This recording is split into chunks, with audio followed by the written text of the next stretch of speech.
محفوظ رکھے۔ نبی کریم صلی اللہ علیہ وسلم جب اپنے گھر سے نکلتے آپ اللہ سے 4 چیزوں کی دعا مانگتے، اللہ سے پناہ طلب کرتے۔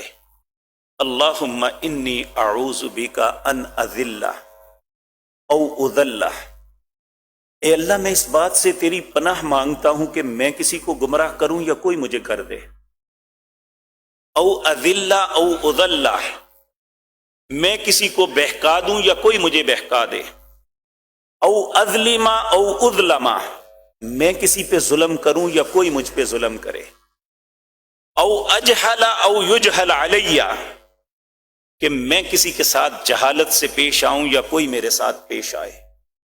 یہ دونوں باتیں ہی ہمارے لیے خیر کا سبب نہیں۔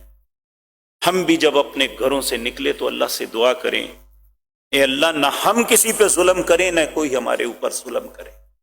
اللہ رب العزت ہم سب کی حفاظت فرمائے۔ اگر ہم سے کوئی ایسی غلطی ہوئی ہے تو اس کا ازالہ کرنے کی توفیق عطا فرمائے، مرنے سے پہلے توبہ کی توفیق بخش دے، دوسرے کا حق ادا کرنے کی توفیق بخش دے۔ اقول قولی ھذا واستغفر اللہ۔